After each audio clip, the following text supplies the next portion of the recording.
ఒక ఊరిలో రాము, లత ఇంకా రాము వాళ్ళ అమ్మగారు వెంకమ్మ ఉండేవాళ్ళు. రాము, లత ఇద్దరూ భార్యాభర్తలు. రాము అమ్మ వెంకమ్మ ఒక చాదస్తపు మనిషి. ఆవిడ ఎవరి మాట వినేది కాదు. రాము, లత మంచిగా ఉన్నా వెంకమ్మ తట్టుకునేది కాదు. వాళ్ళిద్దరి మధ్యలో ఎప్పుడూ గొడవలు పెడదామా అని చూస్తూ ఉండేది. ఒకరోజు రాము ఆఫీస్కి వెళ్ళటానికి బయలుదేరుతాడు. అదే సమయంలో వెంకమ్మ రాముని పిలుస్తోంది. రాము, నాకు ఆకలి అవ్వడం లేదురా, ఏదైనా టాబ్లెట్స్ ఉంటే తెచ్చిపెట్టు నాయనా. బావుంది బావుంది మీ సంబడం. ఇంట్లో అన్నం వండిన వెంటనే పళ్ళానికి సరిపడా పెట్టుకొని వెనక ముందు తేడా లేకుండా తింటున్నారు. మళ్ళీ ఇప్పుడు ఆకలి వేయడం లేదని చెప్తున్నారా? పని లేని మంగళోడొచ్చి పిల్లి తల గొరిగినట్టు ఉంది నువ్వు చెప్పేది. నా కొడుకు నా ఇష్టం, నా కొడుకుని ఏదైనా అడుగుతా. అడగడానికి నువ్వెవరో?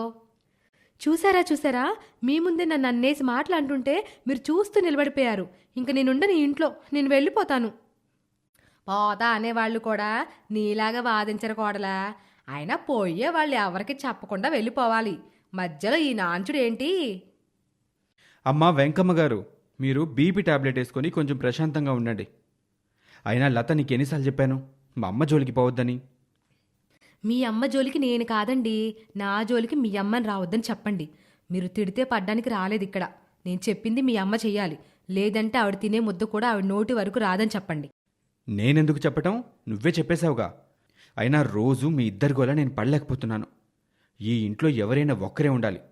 మీ ఇద్దరిలో అది ఎవరో మీరే తెలుసుకొని నాకు చెప్పండి. లేదు అంటే చెప్పండి, నేనే ఇక్కడి నుంచి ఎటైనా వెళ్ళిపోతాను. మీరు రోజు సంతోషంగా గొడవలు పడండి అంటూ రాము ఆఫీస్కి వెళ్ళిపోతాడు. రాము వెళ్ళిన వెంటనే లత కూడా బజారుకు వెళ్ళాలి అనుకుంటోంది. లత వాళ్ళ స్నేహితులకు ఫోన్ చేస్తోంది.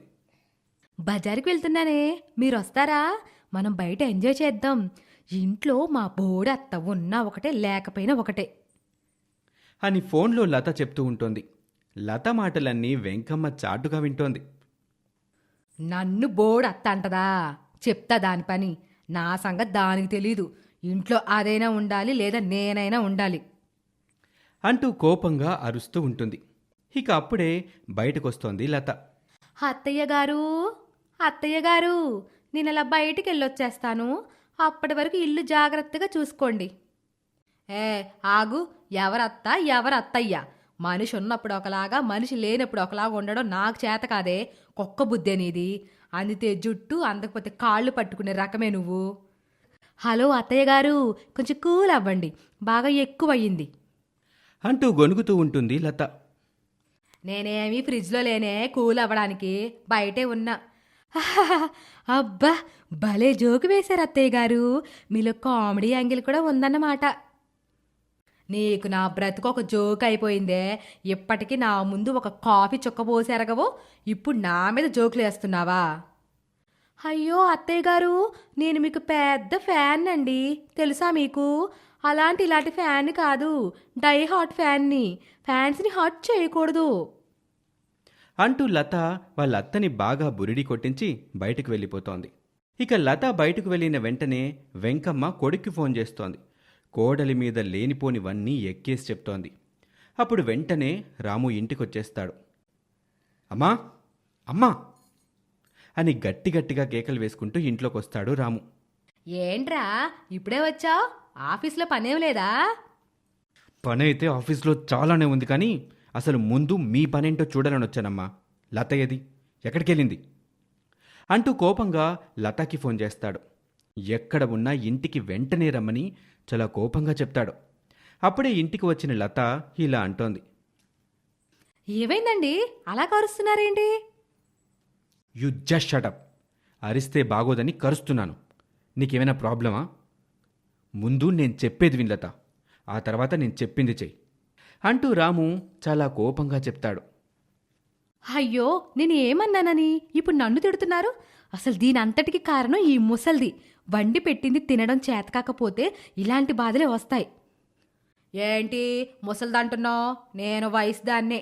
నీకులాగా షికారులు చేయమంటే హిమాలయాలకు కూడా ఒక్కదాన్నే వెళ్ళి రాగలను. ఖబర్దార్. అమ్మా, సందు దొరికితే చాలు వచ్చి మీద పడిపోవడమే. అమ్మా, నువ్వు కొంచెం ఆగుతావా? లేక నిన్ను బయటికి పంపించమంటావా? ఏడవలేనోడంట 7 సముద్రాలు ఈదుతా అన్నాడంట. నువ్వు చెప్పింది అలా ఉందిరా. నీ పెళ్ళానికి బుద్ధి చెప్పాల్సింది పోయి నన్ను బయటికి పంపుతా అంటున్నావేంట్రా? ముందు మీ ఇద్దరు నా ఇంట్లో నుండి వెళ్ళిపోండి. అసలు ఊరుకుంటున్నా కదా అని మీ ఇష్టం వచ్చినట్లు చేస్తున్నారు. ఇన్ని మాటలు అన్నాక కూడా నేను ఇంట్లో ఉండను కాక ఉండను. మీరు వస్తే రండి, పోతే పొండి, నాకు సంబంధం లేదు. వచ్చిన దగ్గర నుంచి చూస్తున్నా ఈ ముసలి దాని మాయ రోగం మాత్రం పోవట్లేదు. ఇక ఇద్దరి మధ్యలో రాము ఎటు మాట్లాడాలో తెలియక సతమతమవుతూ ఉంటాడు. రాము బాగా ఆలోచించి ఒక నిర్ణయం తీసుకుంటాడు. తల్లి వెంకమ్మను, భార్య లతను పిలిచి ఇలా చెప్తాడు. ఇదిగోండి, నాకు వచ్చిన జీతంలో మీ ఇద్దరికీ సగం సగం ఇస్తాను. మీ ఇద్దరికీ డబ్బుల దగ్గరే గొడవలు వస్తున్నాయి. ఆ గొడవలన్నీ పోవాలంటే నేను ఈ పని చేయక తప్పదు. లత, నువ్వింకోసారి మా అమ్మ విషయంలో గొడవలు పడితే మాత్రం నీకు నేను విడాకులు ఇచ్చేస్తాను, గుర్తుపెట్టుకో. దానికి సిద్ధమైతేనే మా అమ్మతో గొడవపడు. ఒసే యత్తా, నీ పేరు పెద్ద చెత్త అని పెట్టాల్సింది. సుఖంగా ఉన్న కాపురంలో మంటలు పెట్టావు కదా, మా ఆయన్ని వెళ్ళనివ్వు, నీకు బడితి పూజ నేను చేస్తానుగా అంటూ లత మనసులో అనుకుంటుంది. ఇక కొద్దిసేపటి తర్వాత వెంకమ్మ లతతో ఇలా అంటుంది. అమ్మా లతా, లతా, కొంచెం మంచినీళ్ళు తీసుకొస్తావా? టాబ్లెట్స్ వేసుకుంటాను.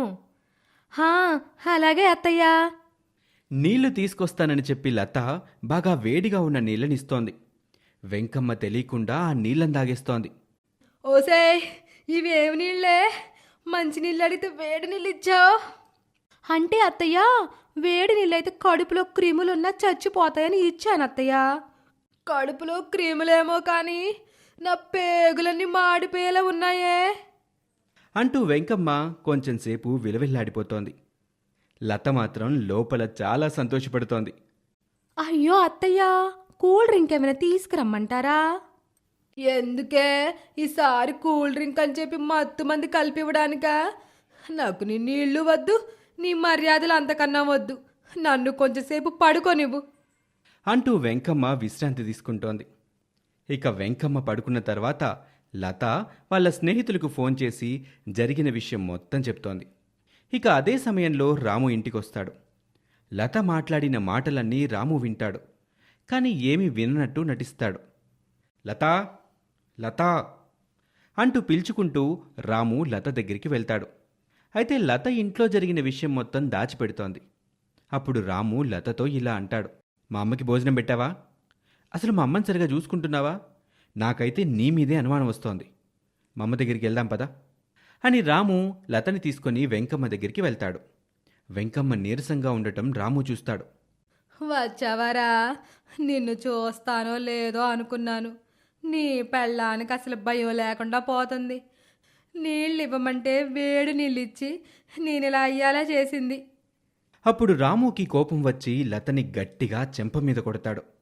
లత ఏడ్చుకుంటూ అక్కడి నుంచి వెళ్ళిపోతోంది. రాము లత దగ్గరికి వెళ్ళి బ్రతిమలాడుకుంటూ ఉంటాడు. మీరు నా దగ్గర రాకండి, నేను మీతో మాట్లాడను. అది కాదు లత, మా అమ్మని చూసుకోవాల్సిన బాధ్యత నా మీదుంది. నువ్వు మాటి మాటికి మా అమ్మతో గొడవలు పడితే మనకొచ్చే ఆస్తి కూడా రానివ్వదు. నీకు మా అమ్మ సంగతి సరిగా తెలీదు. ఆమెతో ఏ పనైనా మంచిగా ఉండి చేయించుకోవాలి. కావాలంటే నువ్వు మా అమ్మతో 2 రోజులు మంచిగా ఉండి చూడు, నీకే మా అమ్మ మంచితనం తెలుస్తోంది అంటూ లతకి అర్థమయ్యేలా చెప్తాడు రాము. లత ఖాళీగా కూర్చొని రాము చెప్పినట్టు చెయ్యాలని నిర్ణయించుకుంటోంది. 2 రోజులు వెంకమ్మను కాలు కూడా కింద పెట్టకుండా చూసుకుంటుంది. అప్పుడు వెంకమ్మ ఇలా అనుకుంటుంది. నా కోడలు చాలా మంచిది, నేనే అపార్థం చేసుకున్నాను అని వెంకమ్మ తనలో తాను బాధపడుతూ ఉండేది. ఇక 2 రోజుల తర్వాత వెంకమ్మ లత దగ్గరికి వస్తోంది.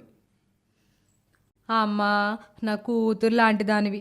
నా చాదస్తంతో నిన్ను బాధ పెట్టుంటే నన్ను క్షమించమ్మా. అవేం మాటలు అత్తయ్య గారు, మీరంటే నాకు చాలా గౌరవం. నిజానికి నేనే మిమ్మల్ని చాలా బాధ పెట్టాను, నన్ను క్షమించండి అత్తయ్య అంటూ లత వెంకమ్మ దగ్గర తన బాధను చెప్పుకుంటుంది. ఇక అదే సమయానికి రాము కూడా ఇంటికొస్తాడు. అమ్మయ్యా, ఇద్దరూ కలిసిపోయారు, నాకిదే చాలు. మీరిద్దరూ కలిసి ఉంటేనే నాకు ఆనందం అంటూ అందరూ సంతోషంగా ఉంటారు. ఈ స్టోరీ మీకు నచ్చితే లైక్ చేయండి, కమెంట్ చేయండి, అలాగే మీ ఫ్రెండ్స్తో షేర్ చేసుకోండి. ఇలాంటి ఇంట్రెస్టింగ్ స్టోరీస్ కోసం మా ఛానల్ని వెంటనే సబ్స్క్రైబ్ చేసుకోండి. Thank you for watching.